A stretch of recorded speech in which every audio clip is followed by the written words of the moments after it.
नमस्कार। मैं काशीनाथ नारायण पंडित आज गुरु पूर्णिमा के निमित्त से संत और महात्मा योगियों को और प्रजा को मैं चरण स्पर्श कर रहा हूँ, क्योंकि हमारे भारत की प्राचीन संस्कृति आज उत्थान के लिए प्रतीक्षा कर रही है कि हमारे देश के अंदर एक प्राचीन विद्या थी, उसका प्रचार वगैरह अवरोध हो गया किसी भी कारण से। वो कारण हमें नहीं ढूंढना है, मगर हम फिर से हमारी प्राचीन विद्या को उत्थान में लाने का प्रयास करना है। तो गुरु पूर्णिमा जो है तो वो अनेक प्रकार के वैविध्य क्षेत्र में, एक ही क्षेत्र में नहीं, अनंत क्षेत्र है, जिसको जहाँ से जो विद्या पढ़नी है वो पढ़ सकते हैं। मगर हमारे भारत के अंदर ऋषि मुनियों की विद्या का प्रचार करना है और दुनिया को आज उसकी अपेक्षा है, जहाँ पर युद्ध हो रहे, अशांति हो रही है, भ्रष्टाचार हो रहा है, अनेक नैतिक पतन हो रहा है और गर्भ के अंदर भी ऐसे जीवात्मा को आने का जो प्रबंध प्राचीन विद्या में था उसका भी अवरोध हो गया है। चारों तरफ से समाज ऐसे व्यथा में पड़ गया है, तो इस व्यथा को निकालने के लिए क्या करना चाहिए? तो हमारी जो प्राचीन विद्या है उसमें कोई फी नहीं दिया जाता, कोई टैक्स दिया नहीं जाता है और कई किसी तरह से नहीं जाते हैं। तो वहाँ पर गुरुकुल में जाकर कोई भी जा सकता था और पढ़ना वो पढ़ सकते थे, उनको पढ़ा देते थे, क्योंकि उनको वो गुरु ऐसे थे, किसी के पास फी नहीं मांगते थे, किसी को पैसा नहीं मांगते थे, अनाज भी नहीं मांगते थे, कपड़ा भी नहीं मांगते थे। इतना गौरवशाली गुरु यहाँ पर थे। मगर आज स्थिति अलग है। मगर ऐसा क्यों कि उन्होंने अरण्य का रक्षण किया था। अरण्य के अंदर फल मिल जाते थे, भोजन मिल जाता था, प्राणवायु मिल जाता था, आरोग्य बढ़ता था और जल का नदी बहती, पानी भी पी जाते थे, सूर्य और चंद्र के प्रकाश में रहते थे, तो उनके वो तेज में अब ओजस मिलता था, औषधि गुण बनते थे। उनको वहाँ पर हमारे यहाँ दवा खाने की प्रथा ही नहीं थी। ये प्रथा हमारे दवा का आयुर्वेद था। सबके घर में हर एक डॉक्टर मिल जाता था, क्योंकि वनस्पति जो है उसका हर ज्ञान एक एक घर में था। तो दवा खाने पत्थर के बनाने के, अस्पताल बनाने का रिवाज नहीं था। देख ले इतिहास को, हर आदमी एक कोई ना कोई रोग का न्याता बनता था कि वो कौन सी वनस्पति क्या काम करती है। छोटे बड़े बूढ़े बच्चे सब सीख जाते थे। इसलिए हमारी व्यवस्था ऐसी थी कि जिससे रोग व्याधि तुरंत मिट जाती थी। अब हमें प्राचीन विद्या के अंदर ये बताया है कि आरोग्य चाहिए तो प्राकृतिक भोजन होना चाहिए। केमिकल का जब तक भोजन मिलेगा तो वहाँ तक रोग व्याधि बढ़ेगी। आज दवाखाने बढ़ रहे हैं तो इसको हम संकोच कहते हैं। इससे हम जरा संकोच में पड़े हैं कि हमारे देश में दवाखाने नहीं बढ़ाने हैं, दवाखाने बढ़ाने रोग ही बढ़ गए, समझ गए। तो इसलिए हमारे प्राचीन वनस्पति की जो विद्या है आदिवासी लोगों में, हिमालय में है, अनपढ़ लोग इनको जानते हैं, वो अनपढ़ नहीं है, अक्षर के अनपढ़ है, ज्ञान उनमें बहुत भरा है।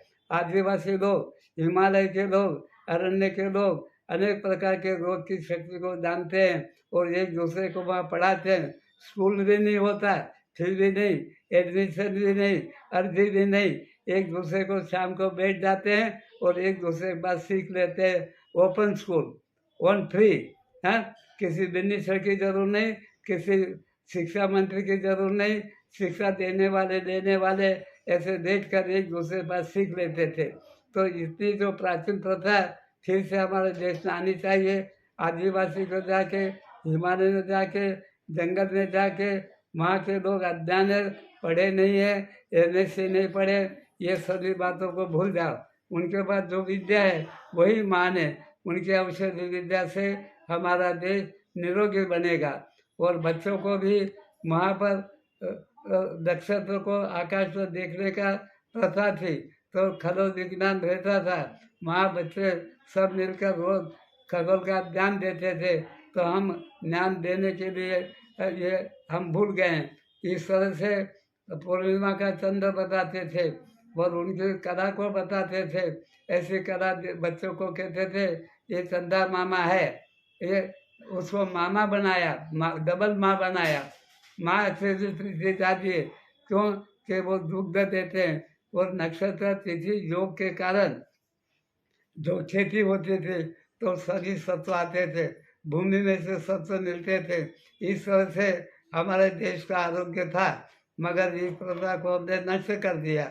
और जब फलाद भी करते थे, वो कहते थे विटामिन देने वाले कोई सरकार के पार्लियामेंट में से विटामिन नहीं निकलती है, वो निकलती है ज्योतिष शास्त्र में से। ये ज्योति का प्रकाश है। ज्योतिष शास्त्र तो अनादिकाल से अखंड है और रहेगा, क्योंकि ये विश्व के अंदर सूर्य चंद्र तारे जो है अनादिकाल से हैं। उसका जो सत्व है वो सत्व मिलना चाहिए, ऐसा प्रबंध होना चाहिए। और हमारे घरों की भी रचना ऐसी होनी चाहिए कि जिससे हम शुद्ध वायुमंडल ले सकें, शुद्ध हवा आ सके, सूर्य का प्रकाश आ सके, पवन आ सके। और कृत्रिम बंगले बन गए हैं, वहाँ वैज्ञानिक पद्धति है ही नहीं, इसलिए हमारा जीवन जो आकृति के साथ भी बदलता है। जैसे आकृति होती है ऐसा मानस शास्त्र भी बदलता है। ये हमारे वास्तुशास्त्र है, इसको भी जानना पड़ेगा। और जब नींव डालते थे तो नक्षत्र योग तिथि के साथ, और दरवाजा भी लगाते थे तो वो प्रवेश द्वार है, तो वहाँ भी नक्षत्र का प्रभाव होता है। तो वास्तुशास्त्र ज्योतिष शास्त्र का ज्ञान लुप्त हो गया है। और मनमानी मकान बनाने से वहाँ रहने वाले के जीवन में विपरीत असर हो सकती है। अब हमारे देश के अंदर ये बातें प्राकृतिक है, और हमारे ऋषि मुनि ने कहा है कि अंदर से भी शक्ति आती है, बाहर अंदर से बुद्धियाँ प्रकट होती है, बाहर आकृति बनती है। इसी तरह से ऋषि मुनि ने हमारे ऋषि मुनि ने योग विद्या से देखा है कि हमारे शरीर में चक्र का स्थान है। आज्ञा चक्र से ध्यान करते हैं, जहाँ हम तिलक लगाते हैं, क्यों लगाते हैं? वहाँ तिलक तो लगाने का कारण है कि आज्ञा चक्र रहता है, फिर कंठ में तिलक करते हैं, कंठ में करते फिर नीचे तिलक लगाते। तिलक लगाने का रिवाज बन गया, मगर मूल बात जो है भूल गए। नाभि भी तिलक करते। तो इस तरह से चक्रों पर ध्यान करने की विद्या गुरु पास सीखनी पड़ती है, वो मनमानी नहीं की जाती। मगर आज्ञा चक्र और हृदय चक्र में कोई भी ध्यान लगा सकता है, वहाँ पर संकल्प विकल्प नहीं होना चाहिए। ये चक्रों का ज्ञान विश्व को भारत ने दिया है। ऐसा ज्ञान अब दुनिया में युद्ध हो रहे हैं, अनेक प्रकार के परमाणु बन रहे हैं और व्यथा हो रही है। तो अब लोग कहते हैं क्या करना चाहिए, तो ऋषि कहते हैं कि आज्ञा चक्रों पर ध्यान करो, हृदय पर ध्यान करो, तो आपका ये अनुपरमाणु की शक्ति मानव के कल्याण में आ जाएगी। तो जब उसमें शक्ति है, कैसे लगाना चाहिए, वो ध्यान से होता है। कई साधु संत कंठ में ध्यान करते हैं, उनको तृष्णा नहीं लगती है। अभी भी भारत में ऐसे लोग हैं जो खाते भी नहीं है, पीते भी नहीं है, पानी भी नहीं पीते, ऐसा जीवन जीने वाले यहाँ पर 10% और भी है। नहीं, ऐसा नहीं। ये विद्या क्या की है कि भारत के ऋषियों की है, चक्रों पर ध्यान करने की। इस तरह से चक्रों पर ध्यान करेंगे तो हमारा ये पूर्णिमा जो है वो सिद्ध हो जाएगा। गुरु की पूर्णिमा है। गुरु का ज्ञान जो होता है व्यापक होता है, वो सीमा में नहीं रहता है। तो इस तरह से हम एक एक संकल्प करें, पहले ध्यान करें 5 मिनट चक्रों पर, और साथ में गुरु का अन्न क्रिया करनी हो तो गुरु के साथ रहना पड़ेगा। जो इलेक्ट्रिसिटी है उसको कभी भी कहीं हाथ नहीं लगाया जाता, इसी तरह से पूछना पड़ता है। तो अन्य विद्या के लिए गुरु की आवश्यकता है। गुरु ये कहता है कि हम सब एक ही तत्व है, एक ही श्वास है। हम भारत के ऋषि ने कहा हमारे यहाँ अद्वैत है, कोई छोटा नहीं है, कोई बड़ा नहीं है। ये श्वास सबको उसने दिया है, वो प्राण उसका ही है, सब में चेतना एक ही है। तो भारत का ये संदेश भेजेंगे तो दुनिया में से जो युद्ध की कला हो रही है वो परमाणु की शक्ति बदल जाएगी। प्राचीन विद्या को, हमारे भारत की प्राचीन विद्या है, इसके मन स्थिर होता है।